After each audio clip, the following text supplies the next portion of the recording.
नमस्कार दोस्तों, स्वागत है आपका आपके ही यूट्यूब चैनल नैंसी क्लासेस में। आज मैं यहाँ पर साइंस के क्वेश्चन डिस्कस करूंगी जो कि आपके एग्जाम के पॉइंट ऑफ व्यू से काफ़ी ज़्यादा इंपॉर्टेंट है। इन सभी प्रश्नों के आपकी परीक्षा में आने की पूरी संभावना है, तो आज के इन सभी क्वेश्चंस को आप लोग अंत तक देखिएगा। आइए शुरुआत करते हैं आज के महत्वपूर्ण प्रश्नों की श्रृंखला को। आज का आपका पहला क्वेश्चन है, मैग्नीशियम निम्नलिखित में से किसका संगठक धातु है? क्लोरोफिल, माइटोकॉन्ड्रिया, डीएनए या फिर राइबोसोम। तो जो आपका मैग्नीशियम होता है वो किसका संगठक धातु है आपको बताना है। तो क्लोरोफिल का जो संगठक धातु है ये आपका मैग्नीशियम होता है, याद रखना है, इंपॉर्टेंट है। चलते हैं नेक्स्ट क्वेश्चन की ओर। क्वेश्चन है आपका, निम्नलिखित में से कौन सा पादप रेशा तने से प्राप्त होता है? आपको बताना है ऐसा कौन सा रेशा है जो तने से प्राप्त होता है। बहुत ज़्यादा इंपॉर्टेंट है, आपकी जितनी भी रेशे हैं, फाइबर्स जो होते हैं आपके एग्जाम में इंपॉर्टेंट बनते हैं। तो आपसे ये पूछा गया है कि कौन सा रेशा तने से प्राप्त होता है। ऑप्शन है आपके कपास, क्वायर, सनई या फिर सेमल। बताना है कौन सा हमारा तने से प्राप्त होता है। पहले तो यहाँ पर मैं रेशे के बारे में आपको एक जानकारी दे देती हूँ। आपके जो रेशे हैं वो बेसिकली दो कैटेगरी में डिवाइड होते हैं। एक तो होते हैं आपके प्राकृतिक रेशे, दूसरे होते हैं आपके मानव निर्मित रेशे या जिन्हें संश्लेषित रेशे कहा जाता है या फिर जिन्हें आप आर्टिफिशियल रेशे कहते हैं। मैं आपको बताऊँ, आपके जो रेशे हैं, ये जो रेशे हैं आपकी दो कैटेगरी में डिवाइड होते हैं। कैसे होते हैं? दो कैटेगरी में। पहले में होता है आपका प्राकृतिक। प्राकृतिक का मतलब होता है नेचुरल। नेचुरल का मतलब है जो पौधों से बने, किससे बने? पौधों से बने और आपके जानवरों से प्राप्त होते हैं। ऐसे रेशे जो हमें पौधों से प्राप्त होते हैं, जो जानवरों से प्राप्त होते हैं, उन्हें प्राकृतिक रेशे कहा जाता है। वहीं आपके ऐसे रेशे जो आपके मानव द्वारा निर्मित किए जाते हैं या फिर जिनको आपकी आर्टिफिशियल, मानव निर्मित का मतलब है जिनको आप आर्टिफिशियली बनाएं, तो उनको क्या कहते हैं हम लोग? संश्लेषित रेशे कहा जाता है। उनको क्या कहा जाता है? संश्लेषित रेशे। ठीक है, संश्लेषित रेशा या जिन्हें आप मानव निर्मित भी कहते हैं, याद रखना है आपको, मानव निर्मित। ठीक है, तो आपको यहाँ पर ये इंपॉर्टेंट बनता है कि प्राकृतिक रेशों की श्रेणी में हमारे कौन कौन से आते हैं। प्राकृतिक रेशे आपके बहुत इंपॉर्टेंट बनते हैं, याद रखना है। प्राकृतिक रेशे में आता है आपका सूती। सूती के अलावा होता है आपका रेशम, रेशम, रेशम, रेशम के अलावा होता है आपका ऊन। ये तीन जो हैं आपकी प्राकृतिक रेशे हैं। कौन कौन से?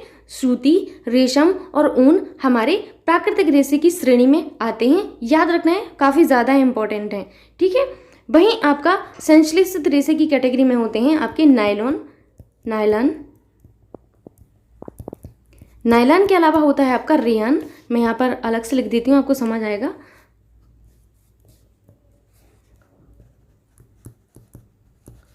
ठीक है, संश्लेषित में होता है आपका नायलॉन,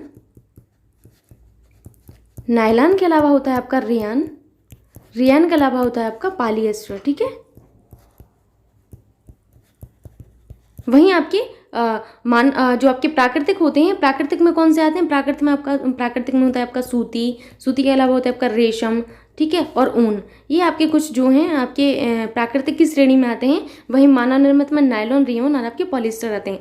कई बार एग्जाम में पूछा जाता है निम्नलिखित में से कौन से आपके प्राकृतिक रेशे हैं। ऑप्शन हैं आपकी सूती, रेशम, ऊन, नायलॉन। तो अब आपको समझ आ गया है कि नायलॉन जो है हमारा प्राकृतिक रेशा नहीं है, ये आपका एक संश्लेषित रेशा है। ठीक है, तो आपको याद रखना है कि संश्लेषित रेशे कौन से हैं, वहीं हमारे जो हमारे प्राकृतिक रेशे हैं वो कौन से हैं। ठीक है, तो आपसे ये पूछा गया था कि इनमें से कौन सा रेशा तने से प्राप्त होता है। तो तने से प्राप्त होने वाला जो रेशा है वो सनई है। कौन सा है? सनई हमारे तने से प्राप्त होता है। ठीक है, याद रखना है आपको, सनई इंपॉर्टेंट है। चलते हैं नेक्स्ट क्वेश्चन की ओर। क्वेश्चन है आपका कि निम्नलिखित में से कौन सा पौधा कि तने का उत्पाद नहीं है। आपको बताना है इनमें से कौन सा पौधे की तने का उत्पाद नहीं है। ठीक है, वेरी वेरी इंपॉर्टेंट। कपास, सन, पटसन, जूट।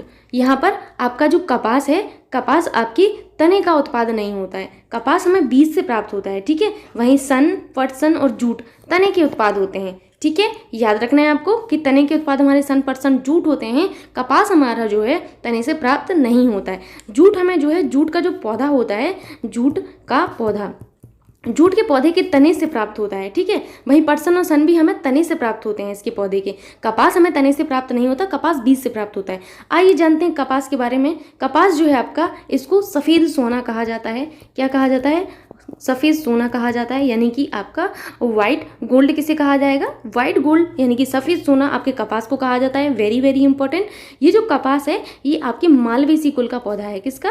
मालवेसी कुल का। इसका कुल याद रखना है कि मालवेसी कुल का पौधा हमारा कपास है। वहीं कपास एक नकदी फसल है। कौन सी है? नकदी फसल की कैटेगरी में आता है आपका कपास। ठीक है, आपको एक चीज़ और यहाँ पे याद रखनी है कि आपके भारत में 2 किस्में पाई जाती हैं कपास की। इनमें से 2 में से आपकी पहली कौन सी है? पहली है आपकी गासीपियम आर्बोरियम। क्या कौन सी है? गासीपियम। यहाँ पे लिख देती हूँ गासीपियम, ये पियाम लिखा हुआ है। ठीक है, आर्बोरियम, आर्बोरियम। एंड आपका सेकंड होता है अमेरिकन कपास। ये 2 कैटेगरी आपके जो है इंडिया में पाई जाती हैं कपास की, अमेरिकन कपास। ठीक है, याद रखना इन दोनों के बारे में। ठीक, कि सब कपास को क्या कहते हैं? सफ़ेद सोना कहते हैं। कपास तने से प्राप्त नहीं होता, ये बीज से प्राप्त होता है। ये मालवेसी कुल का पौधा है, नकदी फसल की कैटेगरी में आता है। और 2 तरीके के कपास आपके इंडिया में होते हैं। कौन कौन से? गासीपियम आर्बोरियम एंड सेकंड है आपका अमेरिकन कपास। आई होप यहाँ तक आपको सारी चीज़ें समझ में आई होंगी। यदि आपको वीडियो अच्छे लगते हैं तो आप लोग वीडियो को लाइक कर दिया करिए, साथ ही साथ अपने दोस्तों के साथ शेयर भी कर दिया करिए। चलते हैं नेक्स्ट क्वेश्चन की ओर।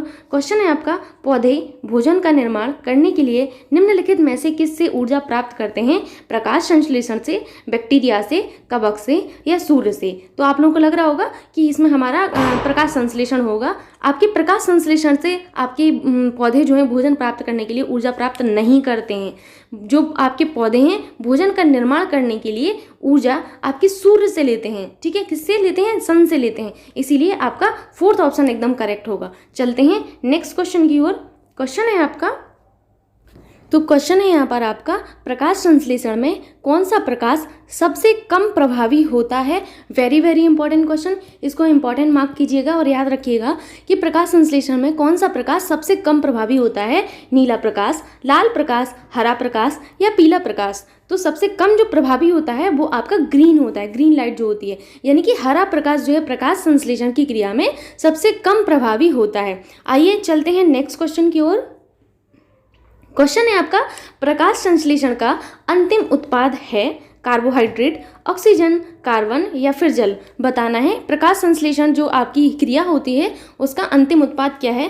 पहले तो प्रकाश संश्लेषण के बारे में जान लेते हैं। हालांकि आप सभी को पता होगा, लेकिन यहाँ पर एक बार जान लेते हैं कि आखिर प्रकाश संश्लेषण होता क्या है। तो प्रकाश संश्लेषण एक ऐसी क्रिया है जिसमें सजीव कोशिकाओं के द्वारा प्रकाशीय ऊर्जा का रासायनिक ऊर्जा में परिवर्तन किया जाता है। कभी कभी हम लोग को एग्जाम में इस तरीके से दिया जाता है कि प्रकाश संश्लेषण है प्रकाशीय ऊर्जा का रासायनिक ऊर्जा में परिवर्तन। तो याद रखना है कि प्रकाशीय ऊर्जा का रासायनिक ऊर्जा में परिवर्तन ही आपका प्रकाश संश्लेषण कहलाता है। तो किसके द्वारा किया जाता है? सजीव कोशिकाओं के द्वारा। याद रखना है, सजीव कोशिकाएं ही आपकी प्रकाश संश्लेषण करेंगी। ठीक है, तो सजीव कोशिकाओं के द्वारा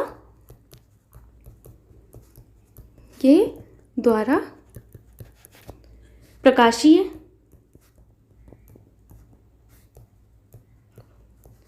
ऊर्जा का रासायनिक ऊर्जा में परिवर्तन। ठीक है,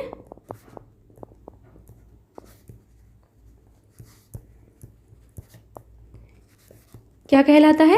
प्रकाश संश्लेषण कहलाता है। ठीक है, प्रकाश संश्लेषण में होता क्या है आइए जानते हैं। ये जो प्रकाश संश्लेषण है इसमें बेसिकली प्रकाश संश्लेषण की क्रिया में जो आपके हरे पेड़ पौधे होते हैं, कौन होते हैं? हरे पेड़ पौधे। ठीक है, तो जो हरे पेड़ पौधे होते हैं वो क्लोरोफिल में सूर्य के प्रकाश की उपस्थिति में, क्लोरोफिल और सूर्य के प्रकाश की उपस्थिति में जल एवं किससे CO2 से क्रिया करते हैं। जल एवं CO2 से क्रिया करके कार्बोहाइड्रेट का संश्लेषण करते हैं। क्या करते हैं?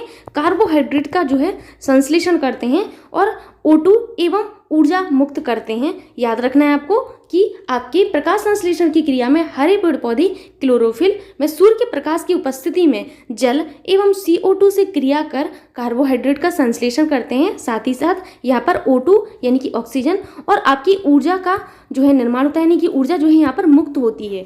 ठीक है, याद रखना है। इसको हम लोग जो आपकी केमिकल रिएक्शन होती है उसके थ्रू भी समझेंगे। पहले आप यहाँ पर ये समझ चुके होंगे कि प्रकाश संश्लेषण का अंतिम उत्पाद क्या होता है? कार्बोहाइड्रेट होते हैं, इसीलिए ऑप्शन 1 होगा। पहले यहाँ पर आपको ये भी देखना है कि इसकी जो केमिकल रिएक्शन है वो क्या होती है। वो आपकी इंपॉर्टेंट बनती है रिएक्शन। इसीलिए याद रखना है आपको कि जब आपकी 6CO2 प्लस 12H2O इस तरीके से आपकी क्लोरोफिल, यहाँ पर ये क्लोरोफिल लिखा है और यहाँ पर आपका सूर्य की प्रकाश की उपस्थिति में, सूर्य का प्रकाश, ठीक है, जब आपकी क्रिया होगी तो यहाँ पर बनता है C6H12O6 बनता है। साथ ही साथ यहाँ पर 6H2O प्लस आपका 6O2, यहाँ पर ऑक्सीजन बना। साथ ही साथ आपकी ऊर्जा मुक्त होती है, मैंने आपको बताया था। तो आपकी ऊर्जा कितनी कितने किलो कैलोरी यहाँ पर ऊर्जा बनती है, 673 किलो कैलोरी। तो यहाँ पर 38 जो आपकी ATP आपकी ऊर्जा जो है मुक्त होती है। याद रखना है कि प्रकाश संश्लेषण की क्रिया में कितने ATP ऊर्जा मुक्त होती है, तो 38 ATP ऊर्जा जो है आपकी मुक्त होती है। ये इंपॉर्टेंट बनता है यहाँ पर। ये आपकी रिएक्शन है जो कि आपको याद रखना है कि जब CO2 और H2O क्लोरोफिल और सूर्य के प्रकाश की उपस्थिति में क्रिया करते हैं तो कार्बोहाइड्रेट्स का संश्लेषण करते हैं और O2 गैस मुक्त होती है और ऊर्जा मुक्त होती है। ठीक है, याद रखना है इतनी चीज़ें आपको।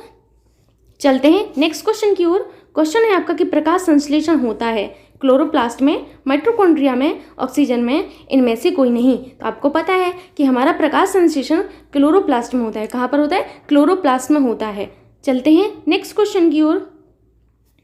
क्वेश्चन है आपका प्रकाश संश्लेषण में कौन सा प्रकाश सबसे अधिक प्रभावशाली होता है। एक तो आपने पहले ये पढ़ा कि प्रकाश संश्लेषण में सबसे कम प्रभावशाली कौन सा होता है, तो आप लोग पहले पढ़ चुके हैं। ग्रीन लाइट जो है आपकी सबसे कम प्रभावशाली होती है। अब आपको बताना है सबसे अधिक प्रभावशाली कौन सी होती है। ऑप्शन हैं आपके रेड, ग्रीन यानी कि हरा, नीला, पीला। तो आपकी लाल कलर की जो लाइट है यानी कि ऑप्शन 1 वाली जो लाइट है, लाल कलर की लाइट जो है आपके प्रकाश संश्लेषण में सबसे अधिक प्रभावशाली होती है। ये क्वेश्चन आपका बहुत ज़्यादा इंपॉर्टेंट है, याद रखना है, इंपॉर्टेंट है। चलते हैं नेक्स्ट क्वेश्चन की ओर। क्वेश्चन बहुत ज़्यादा इंपॉर्टेंट है, काफ़ी सारी चीज़ें आपको जानने को मिलेंगी यहाँ पर। क्वेश्चन है आपका निम्नलिखित में से कौन सा पादप हार्मोन है। पादप हार्मोन के बारे में आपसे पूछा गया है।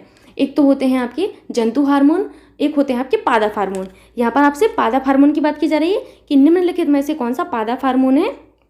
इंसुलिन बिल्कुल नहीं है, इंसुलिन तो आपका मानव हार्मोन है।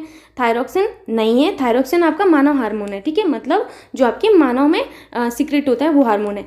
एस्ट्रोजन भी आपका पता है कि ये हमारा जंतु हार्मोन है, पादप हार्मोन नहीं है। साइटोकाइनिन एक आपका एकमात्र ऐसा हार्मोन है जो आपके ऑप्शंस में है, वो आपका पादप हार्मोन है। साइटोकाइनिन कैसा है? आपका पादप हार्मोन है। पादप हार्मोन जो है आपके, इनको क्या कहा जाता है? याद रखना है कि पादप हार्मोन को आपको कहा जाता है फाइटो हार्मोन कहा जाता है। क्या कहा जाता है?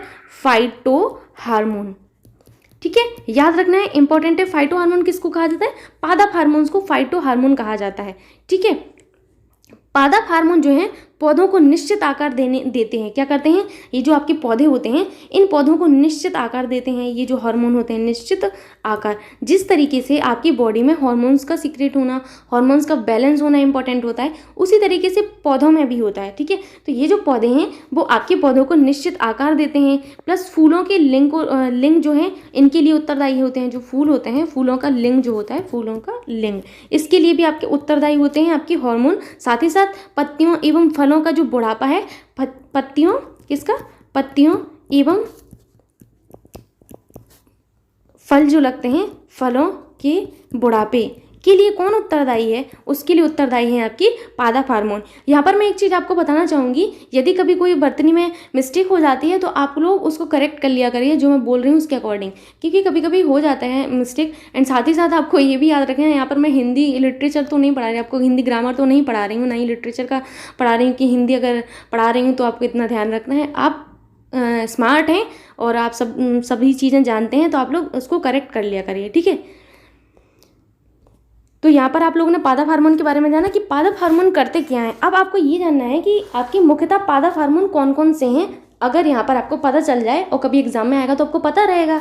तो आपके मैं यहाँ पर 5 प्रकार के पादप हार्मोन के बारे में बताऊंगी। तो 5 प्रकार के पादप हार्मोन में आता है आपका, एक आता है ऑक्सिन। ठीक है, ऑक्सिन आपका एक पादप हार्मोन है, वेरी वेरी इंपॉर्टेंट। कई बार ये पूछा जाता है निम्नलिखित में से कौन सा आपका जंतु हार्मोन है, उसमें ऑक्सिन रहता है। ऑक्सिन आपका एक पादप हार्मोन है। एंड सेकंड नंबर पर आता है आपका जिब्रेलिक अम्ल।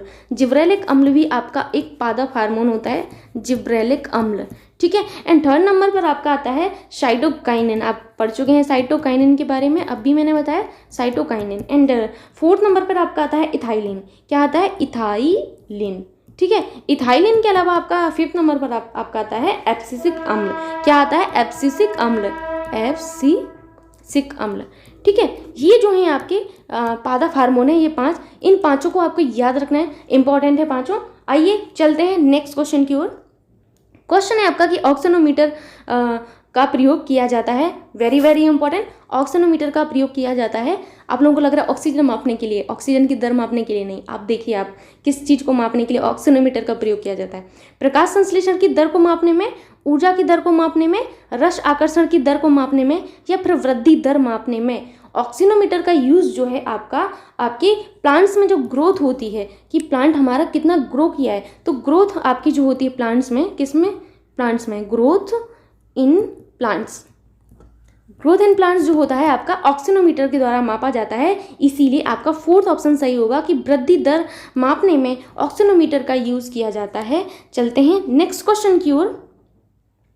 नेक्स्ट क्वेश्चन है आपका, जिस रूप में पौधे नाइट्रोजन प्राप्त करते हैं वह है अमोनिया, नाइट्रेट, नाइट्राइल या फिर नाइट्रिक ऑक्साइड। आपको बताना है किस रूप में पौधे आपकी जो है नाइट्रोजन प्राप्त करते हैं। बहुत इंपॉर्टेंट क्वेश्चन है, कई बार एग्जाम में आता भी है और आने की संभावना भी है। तो पौधे जो हैं आपके नाइट्रेट के रूप में आपकी जो है नाइट्रोजन को प्राप्त करते हैं। किस रूप में? नाइट्रेट के रूप में आपकी ऑक्सीजन को नाइट्रोजन को प्राप्त करते हैं। आपके वातावरण में जो नाइट्रोजन है वो नाइट्रेट के फॉर्म में रहती है, ठीक है। पौधे जो है नाइट्रोजन को नाइट्रेट के रूप में ही प्राप्त करते हैं, ठीक है। यदि आपको ये सीरीज अच्छी लगती है तो ठोको लाइक जल्दी से। चलते हैं नेक्स्ट क्वेश्चन की ओर। क्वेश्चन है आपका कि निम्नलिखित में से किसे अवायवीय श्वसन कहा जाता है? बताना है आपको, अवायवीय श्वसन किसे कहा जाता है? कार्बन डाइऑक्साइड के साथ श्वसन क्रिया, कार्बन डाइऑक्साइड के बिना श्वसन, ऑक्सीजन के बिना श्वसन, या फिर ऑक्सीजन के साथ श्वसन। बताना है किसको आप अवायवीय श्वसन यहाँ पर कहेंगे। जाहिर सी बात है, यहाँ पर अवायवीय का मतलब है कि ऑक्सीजन के बिना श्वसन। ऑक्सीजन के बिना श्वसन को हम लोग अवायवीय श्वसन कहते हैं, ठीक है। चलते हैं नेक्स्ट क्वेश्चन की ओर। क्वेश्चन है आपका वाष्प उत्सर्जन के लिए पौधों की निम्नलिखित रचनाओं में से कौन जिम्मेदार है? जाइलम, फ्लोएम, मूल या फिर रंध्र। वाष्पोत्सर्जन की जो क्रिया होती है पौधों में, उसके लिए कौन सी रचना जिम्मेदार है? ये आपसे पूछा गया है, इंपॉर्टेंट क्वेश्चन है। आइए जानते हैं। सबसे पहले तो आप लोग यहाँ पर वाष्पोत्सर्जन के बारे में जान लीजिए कि आखिर वाष्पोत्सर्जन क्रिया होती क्या है। वाष्पोत्सर्जन में होता क्या है, आपके जो पौधे हैं, पौधों द्वारा जल को वाष्प के रूप में पौधों के शरीर से बाहर निकालने की क्रिया को वाष्पोत्सर्जन कहते हैं। ये तो वाष्पोत्सर्जन हो गया, लेकिन यहाँ पर मैंने वाष्पोत्सर्जन को आपको क्यों बताया है, यहाँ पर आपको एक चीज़ इंपॉर्टेंट ये जाननी है। वाष्पोत्सर्जन की दर को एक यंत्र द्वारा मापा जाता है, एक यंत्र होता है, उस यंत्र का नाम बताइए आप लोग। तो उस यंत्र का नाम है पोटोमीटर। क्या नाम है? पोटोमीटर। Very very important. वाष्पोत्सर्जन की दर को पोटोमीटर के द्वारा मापा जाता है। किसके द्वारा? पोटोमीटर, ठीक है। पोटोमीटर के द्वारा वाष्पोत्सर्जन की दर को मापा जाता है, ये इंपॉर्टेंट बनता है। रंध्र, जो आपके रंध्र होते हैं, जो कि आपकी पत्तियों में छोटे छोटे से छिद्र होते हैं। रंध्र होते क्या है? बेसिकली आपकी पौधों की पत्तियों पर पाए जाने वाले सूक्ष्म संरचनाओं को रंध्र कहा जाता है। यही रंध्र जो है आपकी वाष्प उत्सर्जन में पौधों के लिए जिम्मेदार होते हैं। इसीलिए आपका ऑप्शन फोर्थ एकदम करेक्ट होगा। अब यहाँ पर ये बताइए इस रंध्र को क्या और कहा जाता है, जो कि आपका बहुत इंपॉर्टेंट है। रंध्र को स्टोमेटा कहा जाता है। क्या कहा जाता है? स्टोमेटा आपके रंध्र को ही कहा जाता है। पौधों की पत्तियों पर पाए जाने वाले सूक्ष्म संरचनाओं को रंध्र या स्टोमेटा कहते हैं, जो गैसों का आदान प्रदान करते हैं। यदि आपसे कभी पूछा जाए कि पौधों में गैसों का आदान प्रदान करने में आपका कौन सहायक होता है, तो आदान प्रदान करने में आपका सहायक होता है रंध्र होते हैं, ठीक है। याद रखना है, गैसों के आदान प्रदान में पौधों के लिए कौन जिम्मेदार है? रंध्र या स्टोमेटा ही जिम्मेदार है, ठीक है। ये जो आपके रंध्र होते हैं, ये कहाँ होते हैं? आपसे पूछा जाए कि कहाँ होते हैं, जैसे आपका ये पेड़ है, मान के चलिए कुछ इस तरीके से आपका पौधा है, पेड़ नहीं पौधा मान के चलिए, ठीक है। ये आपकी पत्तियां हैं इस पौधे की, ये आपका जो है इसका भाग है। तो अगर आपसे पूछा जाए कि आपके रंध्र जो हैं आपके कहाँ पाए जाते हैं, तो रंध्र जो है आपके ये जो पत्तियां हैं इस पेड़ की, जो भी पौधा है, आपकी पत्तियां की निचली जो सतह होती है, निचली सतह पर आपकी जो है पाए जाते हैं आपकी रंध्र, ठीक है। निचली सतह पर पाए जाते हैं। याद रखना है आपको, निचली सतह जो होती है पत्तियों की निचली सतह, यहाँ पर आपके जो है रंध्र पाए जाते हैं, ठीक है।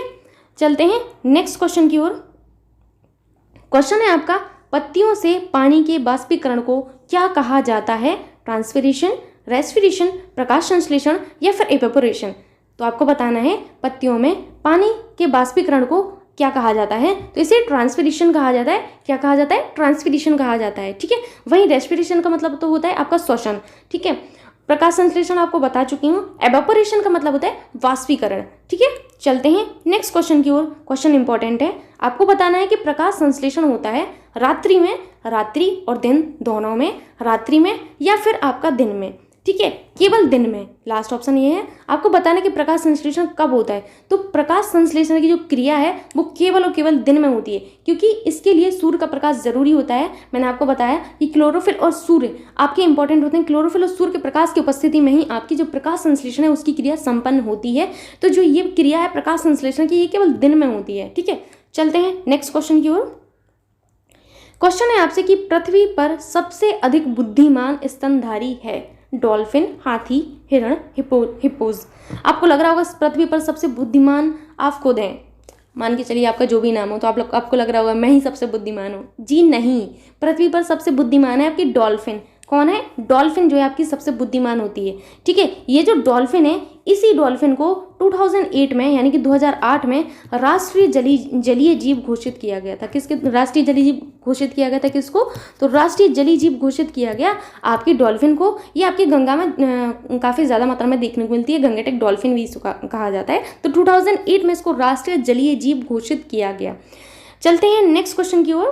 क्वेश्चन है आपका, किसको अक्सर सदमे के उपचार के रूप में जाना जाता है? एक मानसिक रोगों का इलाज है जिसमें मानसिक बीमारियों से राहत प्रदान करने के लिए संवहन विद्युत रूप से रोगियों में लगाया जाता है।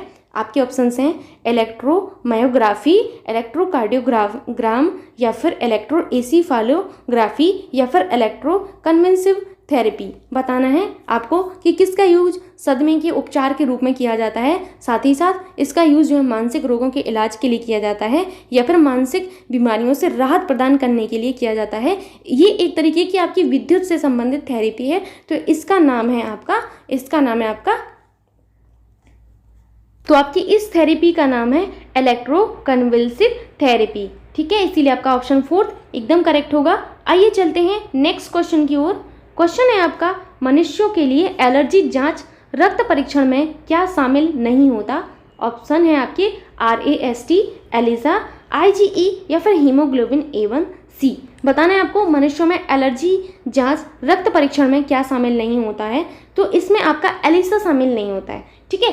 एलिसा जो है आपका बेसिकली है क्या? एलिसा का पूरा नाम बहुत ज़्यादा इंपॉर्टेंट है। एलिसा का पूरा नाम है एंजाइम, याद रखना है, कई बार एग्जाम में पूछा जाता है एलिसा का पूरा नाम। तो एलिसा का पूरा नाम है enzyme linked immunosorbent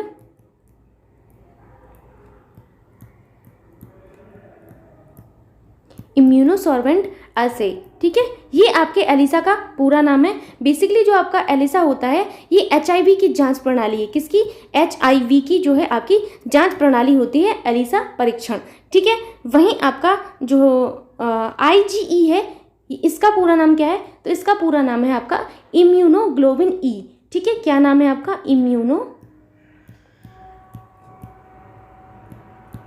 immunoglobulin E आपका नाम है IgE का। ये जो है आपके एलर्जिक तत्व जो होते हैं, आपके एलर्जिक तत्व के टेस्ट में प्रयोग होने वाली खून की जांच है। किसमें?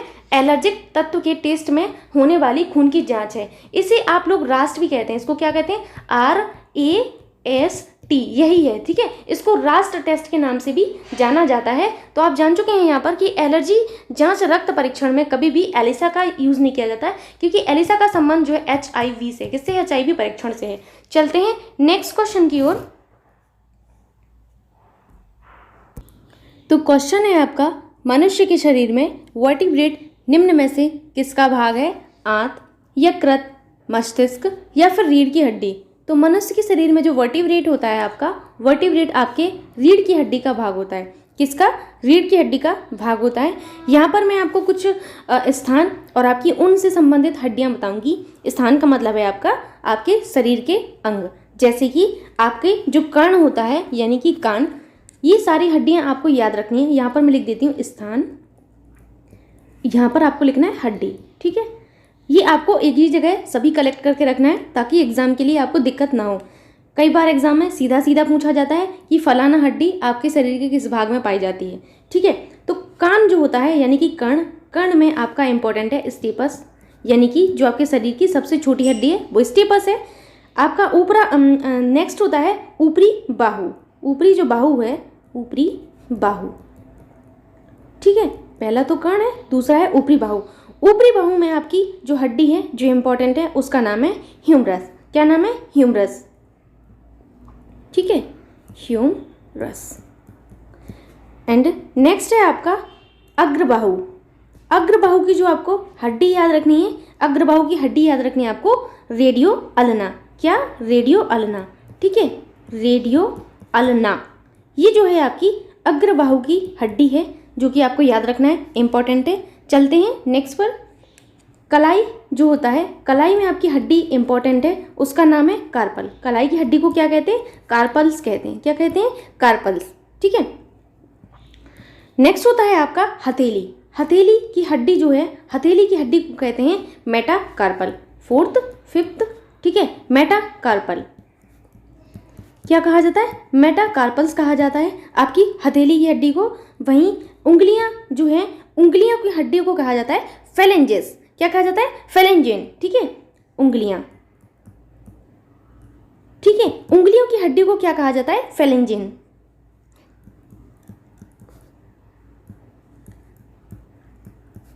ठीक, याद रखना है। ये हड्डियां जो हैं बहुत इंपॉर्टेंट है, एग्जाम में सीधा सीधा पूछा जाता है कि फलाना हड्डी आपकी किस भाग में पाई जाती है, याद रखना है आपको। जांघ में जो आपकी हड्डी इंपॉर्टेंट है वो है आपकी फीमर। ठीक है, जांघ, फीमर। एंड 8th नंबर पर आपका जो आता है वो है आपकी घुटना। घुटना में जो हड्डी इंपॉर्टेंट है, घुटना की हड्डी इंपॉर्टेंट है आपकी पटेला। कौन सी? पटेला। ठीक है, पटेला नाम का एक रसायन भी आता है, वो खेतों में यूज होता है, वो पटेला नहीं, ये आपका अलग है। जो आपकी घुटने की हड्डी है उसको पटेला कहा जाता है। एंड लास्ट है आपका टखना। टखना, टखना जो है, टखना की हड्डी को क्या कहा जाता है? टार्सल कहा जाता है। ठीक है, ये तो हैं आपकी हड्डियां कि आपकी कलाई की हड्डी को कार्पल्स कहा जाता है, हथेली की हड्डी को मेटाकार्पल्स कहा जाता है, उंगलियों की हड्डी को फेलेंजेन कहा जाता है, वहीं जांघ की हड्डी को आपको फीमर कहा जाता है, घुटना पटेला, एंड टखना की हड्डी जो होती है आपकी टार्सल होती है, कर्ण की हड्डी आपकी स्टेपस होती है, अग्रबाहु की हड्डी जो है आपकी ह्यूमरस होती है, एंड आपकी जो है अग्रबाहु की हड्डी रेडियो अल्ना होती है, सॉरी। जो आपकी ऊपरी बाहु है, ऊपरी बाहु की हड्डी आपकी ह्यूमरस होती है। ठीक है, तो यहाँ पर आपको हड्डियाँ याद रखनी है। यहाँ पर आपने क्वेश्चन का आंसर जान लिया था। चलते हैं नेक्स्ट क्वेश्चन की ओर। क्वेश्चन है आपका कि कौन सा रोग मुख्यतः व्यावसायिक स्वास्थ्य खतरों के कारण होता है। वेरी वेरी इंपॉर्टेंट कि कौन सा रोग मुख्यतः व्यावसायिक स्वास्थ्य खतरों के कारण होता है। ऑप्शन हैं आपके सिफिलिस, विल्सन, सिलिकोसिस, पार्किंसन। बताना है कौन सा रोग आपको व्यावसायिक स्वास्थ्य खतरों के कारण होता है। बहुत इंपॉर्टेंट क्वेश्चन है, आया हुआ क्वेश्चन है और आने की संभावना भी है आगे। ठीक, तो यहाँ पर आपको बता दूं कि आपका जो विल्सन रोग है, विल्सन रोग तो आपके शरीर में जब तांबे की मात्रा बढ़ जाती है तो उस वजह से होता है। तांबे की मात्रा आपके शरीर में बढ़ जाने से विल्सन रोग होता है। वहीं व्यावसायिक खतरों के कारण जो रोग होता है, यानी कि जो आपके खानों में काम करने वाले जो खान होती हैं आपकी, खान, सलमान खान, सोहेल खान, ये सब खान की बात नहीं हो रही यहाँ पर। खान जो आपकी खुदाई जहाँ पर हो जाती है उनको खान कहा जाता है। ये जो खाने हैं, इन खानों में आपका जो है खानों में होने वाले काम की वजह से जो रोग होता है उस रोग को कहा जाता है आपका, क्या कहा जाता है? सिलिकोसिस कहा जाता है। इसे व्यावसायिक रोग भी कहा जाता है। ठीक है, जैसे आपका कई बार होता क्या है कि गोल्ड रिजर्व्स के लिए कई सारे खान जो होती हैं, उन खानों में नीचे जब जाते हैं तो वहाँ पर बहुत ज़्यादा प्रॉब्लम होने लगती है, ब्रीदिंग प्रॉब्लम होती है। तो सिलिकोसिस नाम का जो रोग है वो आपका बेसिकली खान में काम करने वाले आदमियों को, लोगों को होता है। ठीक है, चलते हैं नेक्स्ट क्वेश्चन की ओर। क्वेश्चन है आपका, निम्नलिखित में से चिकित्सा विज्ञान की कौन सी शाखा यकृत उपचार और अध्ययन से संबंधित है। ऑप्शन हैं आपके हेप्टोलॉजी, एस्ट्रोलॉजी, जेरेंटोलॉजी या हेट्रोलॉजी। बताना है निम्नलिखित में से चिकित्सा विज्ञान की कौन सी शाखा यकृत उपचार और अध्ययन से संबंधित है। तो यहाँ पर आपको बता दूं, एस्ट्रोलॉजी का मतलब होता है ज्योतिष विज्ञान, ठीक है, ज्योतिष विज्ञान। तो आप सभी को पता है कि ज्योतिषी लोग करते क्या हैं, बेसिकली आपके हाथ चेक करते हैं और आपको बताते हैं कि आपका भविष्य क्या है। तो ये जो है आपकी एस्ट्रोलॉजी वगैरह होती है, ज्योतिष विज्ञान होती है। वही जेरेंटोलॉजी होता है आपका बुढ़ापे का विज्ञान। क्या होता है? बुढ़ापे का विज्ञान, ठीक है। एंड हेट्रोलॉजी जो है आपका, हेट्रोलॉजी का संबंध आपका है, तो हेट्रोलॉजी होता है आपके जो टिश्यूज होते हैं, जो टिश्यू हैं, इन टिश्यू में अगर कोई अबनॉर्मेलिटी वगैरह होती है इनके फॉर्मेशन में, या फिर इनमें कोई अबनॉर्मेलिटी होती है, तो उसके अध्ययन को हेट्रोलॉजी कहा जाता है। अब आपका सिर्फ एक ऑप्शन बचता है जिनका संबंध आपके किससे है? यकृत उपचार और अध्ययन से है। किससे है? यकृत उपचार एवं अध्ययन से हेट्रोलॉजी का संबंध है। आई होप आपको ये सारे क्वेश्चंस पसंद आए होंगे।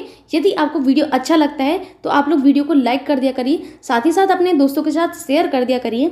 एंड अब चैनल को आप सब्सक्राइब कर लीजिए और बेल आइकन को भी दबा लीजिए, ताकि आपकी कोई सी भी साइंस की या फिर किसी और सब्जेक्ट की कोई भी वीडियो मिस ना हो।